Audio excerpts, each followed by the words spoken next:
കേരളത്തിലെ ഏറ്റവും സുസജ്ജമായിട്ടുള്ള പാർട്ടിക്കെതിരെ അയാൾ നടത്തുന്ന അതിശക്തമായിട്ടുള്ള പോരാട്ടം ആ പാർട്ടിയുടെ നിലനിൽപ്പ് തന്നെ അപകടത്തിലാക്കിയിരിക്കുകയാണ്. പക്ഷെ നാളെ ഈ മണ്ഡലത്തിൽ ഒന്നോ രണ്ടോ MLA-മാർ അവർക്കെതിരായി ഉണ്ടായിക്കഴിഞ്ഞാലുണ്ടല്ലോ, ഈ അണികളൊന്നും അവരോട് ഉണ്ടാവില്ല. അണികൾ ഭൂരിപക്ഷം ഇപ്പോഴത്തേക്ക് മാറും. അവിടെ കുറച്ച് ഗുണ്ടകൾ മാത്രമാവും. LDF അടുത്തവണ വരരുതെന്ന് UDF-നേക്കാൾ നിർബന്ധം എന്ന നിലയിലാണ് LDF-ന്റെ അണികൾ ഓരോ ജില്ലയിലും UDF-നും കൂടെ. നമസ്കാരം. പരാജയ ഭീതി CPM-നെ വല്ലാതെ പരിഭ്രാന്തരാക്കിയിരിക്കുന്നു. ഒരു വല്ലാത്ത അവസ്ഥയിലാണ് CPM നേതാക്കളും അണികളുമൊക്കെ. ഈ ഒരു അവസ്ഥയിലെങ്കിലും, ഈ ഒരു സാഹചര്യത്തിലെങ്കിലും സംയമനം പാലിക്കേണ്ട CPM നേതാക്കളും അണികളും വീണ്ടും വീണ്ടും പ്രകോപിതരായി എന്തൊക്കെയോ കാട്ടിക്കൂട്ടുകയാണ്. CPM-നെ സംബന്ധിച്ചിടത്തോളം നിർണായകമായിട്ടുള്ളൊരു മണ്ഡലമാണ് പയ്യന്നൂർ മണ്ഡലം. അവിടെയാണ് വി കുഞ്ഞികൃഷ്ണൻ രക്തസാക്ഷി ഫണ്ട് തട്ടിപ്പുകാരനായ TI മധുസൂദനെതിരെ സ്വതന്ത്രനായി കോൺഗ്രസ് പിന്തുണയോടുകൂടി മത്സരിക്കുന്നത്.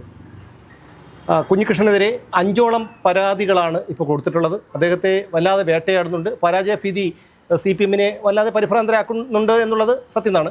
പക്ഷേ പയ്യന്നൂരിൽ ഈ കാണിച്ചു കൂട്ടുന്നതൊക്കെ തിരിച്ചടിയായി മാറില്ല CPM-ന്. സുമേഷ, നമ്മൾ കാണേണ്ട ഒരു പ്രധാനപ്പെട്ട കാര്യം, ഈ കണ്ണൂരിലെ CPM-ന് ഈ കുഞ്ഞികൃഷ്ണൻ എന്ന് പറഞ്ഞ സാധാരണ മനുഷ്യൻ, അയാളുടെ ഫേസ്ബുക്കൊക്കെ നോക്കിയാൽ കാണാം, ഒരു കതർ ഷർട്ടൊക്കെ കിട്ടും. ഞാൻ നേരിട്ട് പോയി കണ്ടോ? എനിക്ക് എന്തായാലും നേരിട്ട് കാണാൻ പറ്റിയിട്ടില്ല. അപ്പോൾ കണ്ണൂരിലത്തെ CPM-ന് ഈ കുഞ്ഞികൃഷ്ണൻ എന്ന് പറഞ്ഞ സാധാരണ മനുഷ്യൻ ഉണ്ടാക്കിയിരിക്കുന്ന പരിക്ക് എന്താണ് എന്ന് നമുക്ക് ബോധ്യമാകണമെങ്കിൽ നമുക്കാദ്യം കണ്ണൂരിലെ പാർട്ടി എന്താണെന്ന് നമുക്ക് മനസ്സിലാവും. എന്താണ് കണ്ണൂരിലെ പാർട്ടി?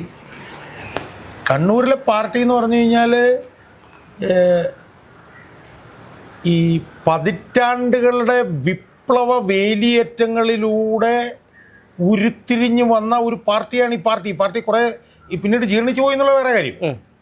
കേരളത്തിൽ തന്നെ ഒരുപക്ഷെ ഏറ്റവും കൂടുതൽ 250 രക്തസാക്ഷികൾ ഉള്ള പാർട്ടി. കയ്യൂർ, കരിവല്ലൂർ, പാറപ്പുറം എന്ന് പറഞ്ഞ പാർട്ടി ഉണ്ടായ സ്ഥലം മുതൽ മുനയൻകുന്ന്, എത്ര വിപ്ലവ വേലിയേറ്റങ്ങളുടെ സ്ഥലം.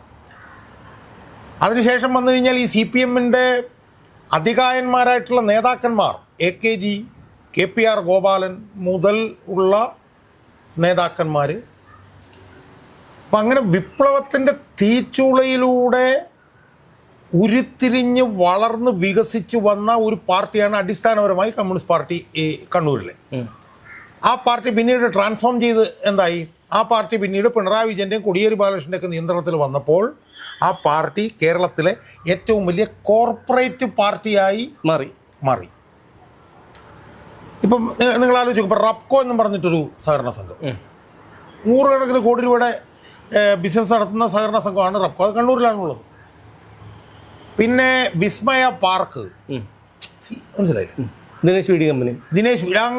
ദിനേശ് ഫുഡ്സ്, ദിനേശ് IT, മറ്റത് മറിച്ചെന്നൊക്കെ പറഞ്ഞിട്ട് അതൊരു വലിയ ഒരു കോർപ്പറേറ്റ് സംവിധാനം, 100 കണക്കിന് കോടി രൂപയുടെ ആസ്തിയുള്ള കോർപ്പറേറ്റ് സംവിധാനം.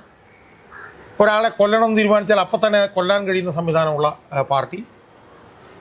കേരളത്തിലെ പാർട്ടിയെ പതിറ്റാണ്ടുകളോളം നിയന്ത്രിക്കുന്ന ഒരു പാർട്ടി. അതെ, മനസ്സിലായി. ഇടത് ജയിച്ചാലും വലത് ജയിച്ചാലും ഒരു 5-6 MLA-മാരെ ആ മണ്ഡലത്തിൽ നിന്ന് 19,000 വോട്ടുകൾക്ക് ജയിപ്പിക്കാൻ കഴിയുന്ന ഒരു ഏകശിലാരൂപമായിട്ടുള്ള, ആർക്കും തൊടാൻ പറ്റാത്ത, കേരളത്തിൽ ഏറ്റവും കൂടുതൽ പാർട്ടി അണികളുള്ള, ഏറ്റവും കൂടുതൽ പാർട്ടി സ്ഥാപനങ്ങളുള്ള ഒരു വലിയ ഒരു സ്ഥാപനമാണ് കണ്ണൂരിലെ പാർട്ടി. മനസ്സിലായില്ലേ? ഇപ്പം മറ്റ് ജില്ലകളിൽ എന്ന് പറഞ്ഞാൽ മറ്റ് ജില്ലകളിലൊക്കെ സുശക്തമാണ് പാർട്ടിയെങ്കിലും പാർട്ടി വരികയും പാർട്ടി പോവുകയും ചെയ്തിട്ടുണ്ട്, പാർട്ടി ജയിക്കുകയും ചെയ്തിട്ടുണ്ട്, പാർട്ടി തോക്കുകയും ചെയ്തിട്ടുണ്ട്. പക്ഷേ കണ്ണൂർ അങ്ങനെയല്ല. കണ്ണൂർ പതിറ്റാണ്ടുകളായി പാർട്ടി ജയിച്ചിട്ടേ ഉള്ളൂ. കണ്ണൂരിൽ പാർട്ടി തോക്കുന്ന സ്ഥലം എന്ന് പറഞ്ഞാൽ ഇരിക്കൂരി ചിലപ്പോൾ തോക്കും, ചിലപ്പം കണ്ണൂരിൽ തോക്കും, അല്ലേ? അങ്ങനെ 1-2 മണ്ഡലങ്ങളിൽ. ഇപ്പൊ ധർമ്മടത്തെ സ്ഥിതി പോലും വളരെ അല്ലല്ല, ഞാൻ പറഞ്ഞു ഇപ്പോഴത്തെ കാര്യമല്ല, ഞാൻ പറഞ്ഞത് സാധാരണഗതിയിൽ കണ്ണൂർ ജില്ലയിൽ 2-3 സ്ഥലങ്ങളിൽ ചിലപ്പോൾ തോറ്റെന്നിരിക്കും. അതായത് ഇരിക്കൂർ, പേരാവൂര്, ഇരിക്കൂര്, കണ്ണൂർ. മനസ്സിലായോ? ആ 3 മണ്ഡലങ്ങൾ മാറ്റി വെച്ച് കഴിഞ്ഞാൽ ഒരു 6-7 മണ്ഡലങ്ങളിൽ കഴിഞ്ഞ അരനൂറ്റാണ്ട് കാലമായി CPM വമ്പൻ ഭൂരിപക്ഷത്തിന് ജയിച്ചിട്ടേ ഉള്ളൂ. അതെ, മനസ്സിലായോ? ആ ജില്ലയിൽ നിന്നാണ് പാർട്ടിയുടെ മുഖ്യമന്ത്രി, ആ ജില്ലയിൽ നിന്നാണ് പാർട്ടിയുടെ സംസ്ഥാന സെക്രട്ടറി, ആ ജില്ലയിൽ നിന്നാണ് കൂടുതൽ പോളിറ്റ് ബ്യൂറോ മെമ്പർമാർ, ആ ജില്ലയിൽ നിന്നാണ് കൂടുതൽ കേന്ദ്ര കമ്മിറ്റി അംഗങ്ങൾ, ആ ജില്ലയിൽ നിന്നാണ് കൂടുതൽ സംസ്ഥാന കമ്മിറ്റി അംഗങ്ങൾ, എല്ലാം മനസ്സിലായോ? അപ്പം അങ്ങനെ ഒരു കേരളത്തിൻ്റെ രാഷ്ട്രീയ ചരിത്രത്തിൽ അപ്രമാദിത്വമുള്ള, വിചാരിച്ചാൽ എന്ത് കാര്യങ്ങളും ജയിച്ചാലും തോറ്റാലും നടത്തുന്ന ഒരു പാർട്ടിയാണ് കണ്ണൂരിലെ പാർട്ടി. മനസ്സിലായില്ലേ? ആ പാർട്ടി യഥാർത്ഥത്തിൽ ഈ തെരഞ്ഞെടുപ്പിൽ അത്യഭൂതപൂർവമായിട്ടുള്ള പ്രതിസന്ധി നേരിട്ടുകൊണ്ടിരിക്കുകയാണ്. 4-5 മണ്ഡലങ്ങൾ, ഇപ്പോൾ തൃക്കരിപ്പൂർ പോലും ടെൻഷനാണെന്നാണ് പറയുന്നു, ധർമ്മടത്ത് ടെൻഷനാണെന്ന് പറയുന്നു, മട്ടന്നൂർ ടെൻഷനാണെന്ന് പറയുന്നു. മനസ്സിലായോ? അപ്പോൾ പ്രശ്നങ്ങളൊന്നും ഇല്ല എന്ന് നമ്മളിപ്പോൾ കേട്ടത് കല്യാശ്ശേരി ഒക്കെ പോലെ ഒന്ന് രണ്ട് സ്ഥലങ്ങളിൽ മാത്രമാണ്. അപ്പോൾ CPM 50 വർഷക്കാലമായി ജയിച്ചുകൊണ്ടിരിക്കുന്ന കണ്ണൂർ ജില്ലയിലെ മിക്കവാറും എല്ലാ മണ്ഡലങ്ങളിലും ഇപ്പോൾ ആശങ്ക. മനസ്സിലായില്ലേ? അതിലേക്ക് അപ്പം ഏറ്റവും, അതായത് ഹിമാലയത്തിന്റെ മുകളിൽ നിന്ന് പടുകുഴിയിലേക്ക് എന്ന് പറഞ്ഞ ഒരു അവസ്ഥയിലേക്ക് എത്തി നിൽക്കുന്നു. ഈ അവസ്ഥ ഉണ്ടാവാനുള്ള അടിസ്ഥാന കാരണക്കാരൻ ആരാണെന്ന് നമ്മൾ അന്വേഷിച്ച് ചെല്ലുമ്പോഴാണ് കുഞ്ഞികൃഷ്ണനെതിരെ ഒന്നിനു പുറകെ ഒന്നായി പരാതി കൊടുക്കുന്നതിൻ്റെ യുക്തി നമുക്ക് മനസ്സിലാവുന്നത്. കാരണം കണ്ണൂരിലെ പാർട്ടിയിൽ ഇതിനു മുമ്പും പ്രതിസന്ധികൾ ഉണ്ടെന്നൊക്കെ നമ്മൾ കേട്ടിട്ടുണ്ട്. പക്ഷേ ആ പ്രതിസന്ധിയൊന്നും പുറത്തേക്ക് വന്നിട്ടില്ല. പക്ഷെ കുഞ്ഞികൃഷ്ണൻ ഉയർത്തിയ ഒരു കൊടുങ്കാറ്റുണ്ടല്ലോ, ആ കൊടുങ്കാറ്റ് കേരളത്തിലെ ഏറ്റവും സുശക്തമായിട്ടുള്ള കണ്ണൂർ പാർട്ടിയുടെ അടിവേരറുത്ത് കളയുന്ന ഒരു ഒരു കൊടുങ്കാറ്റാണ് വി കുഞ്ഞികൃഷ്ണൻ എന്ന് പറഞ്ഞ സാധാരണ മനുഷ്യൻ ഉയർത്തിവിട്ടത്. അയാൾ എങ്ങനെയാണ് ഉയർത്തിവിട്ടത്? അയാൾ ഒരു അതിബുദ്ധിമാനായിട്ടുള്ള ഒരാളാണെന്ന് നമ്മൾ മനസ്സിലാക്കണം. അയാൾ എന്ത് ചെയ്തു? ആ പാർട്ടിയിലെ ഈ പിന്നെ മസൂദൻ്റെയൊക്കെ നേതൃത്വത്തിൽ നടന്ന അഴിമതിയുമായി ബന്ധപ്പെട്ട് അതിൻ്റെ ഗ്രൗണ്ട് വർക്ക് മുഴുവൻ അയാൾ ചെയ്ത് അതിൻ്റെ മുഴുവൻ രേഖകളും അയാൾ ആദ്യം ശേഖരിച്ചതിന് ശേഷം അയാൾ എന്ത് ചെയ്തു? അയാൾ പാർട്ടിയിൽ പോരാടി. 2-3 വർഷം അയാൾ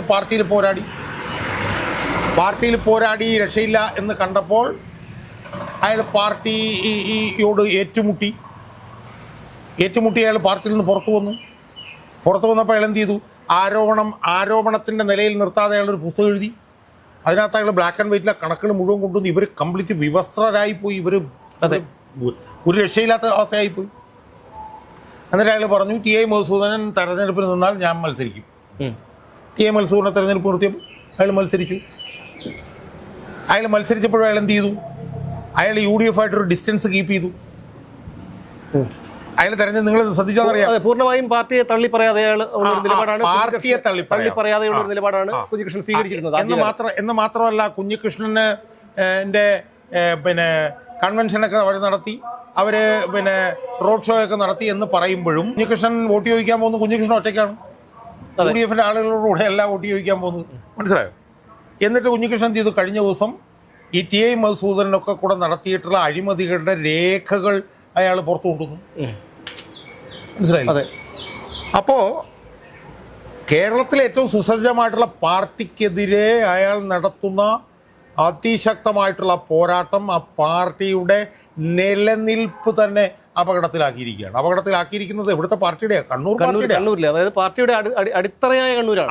കാരണം ഇപ്പം വേറെ ഏത് ജില്ല എടുത്ത് നോക്കിക്കഴിഞ്ഞാലും ഇത്ര തീക്ഷ്ണമായിട്ട് ആ സമരത്തെ നമുക്ക് കാണാൻ പറ്റില്ല. കാരണം ആ ജില്ലകളിലൊക്കെ പാർട്ടി നോക്കുകയും പാർട്ടി ജയിക്കുകയൊക്കെ ചെയ്തിട്ടുണ്ട്. പക്ഷെ കണ്ണൂർ അതല്ല. 50 വർഷമായി അപ്രമാദിത്വം നിലനിർത്തുന്ന പാർട്ടിയുടെ അടിവേരറക്കുന്ന നിലയിലേക്കാണ് ഈ സാധാരണക്കാരൻ ഇപ്പോൾ പോകുന്നത്. സ്വാഭാവികമായും അത് ആ പാർട്ടിക്ക് ഉണ്ടാക്കുന്ന ഒരു അസ്വസ്ഥതയുണ്ട്. കാരണം 50 വർഷമായി അപ്രമാദിത്വത്തിൽ നിന്നിരുന്നൊരു പാർട്ടി ഇപ്പം 4 വാർഡും യഥാർത്ഥത്തിൽ കുഞ്ഞികൃഷ്ണൻ തുറന്നുവിട്ടൊരു ഭൂതമാണ് ഇപ്പോൾ അവരെ വിഴുങ്ങാൻ പോകുന്നത്. കുഞ്ഞികൃഷ്ണൻ തുറന്നുവിട്ട് കഴിഞ്ഞപ്പോഴാണ് അതിൻ്റെ പുറകെ TK ഗോവിന്ദൻ വരുന്നത്. ഒരുപക്ഷെ ജി സുധാകരന് പോലും ആവേശം കിട്ടിയത് കുഞ്ഞികൃഷ്ണനിൽ നിന്നാണോ എന്ന് നമുക്ക് പറയാൻ കഴിയില്ല. മനസ്സിലായി? അപ്പം ഞാനതാ നേരത്തെ പറഞ്ഞത്, ഈ എവറസ്റ്റിൻ്റെ മുകളിൽ നിന്ന് പടുകുഴിയിലേക്ക് വീഴുന്ന പോലെയാണ് അവിടെ. അപ്പോൾ സ്വാഭാവികമായും അയാളെ എങ്ങനെയെങ്കിലും പിടിച്ചു കിട്ടാൻ വേണ്ടിയിട്ടുള്ള ഒരു ശ്രമം അവർ നടത്തും. ആ ശ്രമത്തിനകത്ത് അയാളെ ഒന്നും ചെയ്യാൻ പറ്റില്ല. കാരണം എന്താ? പോലീസ് ഇപ്പോൾ അവരുടെ നിയന്ത്രണത്തിലല്ല. യഥാർത്ഥത്തിൽ പോലീസ് അവരുടെ നിയന്ത്രണത്തിലായിരുന്നെങ്കിൽ ഇതിനുള്ളിൽ കുഞ്ഞികൃഷ്ണൻ അകത്തായി പോയനെ, തർക്കമില്ലാത്ത കാര്യം. പക്ഷെ ഇനി കുഞ്ഞികൃഷ്ണനെ അവർക്ക് പിടിക്കാൻ കഴിയില്ല.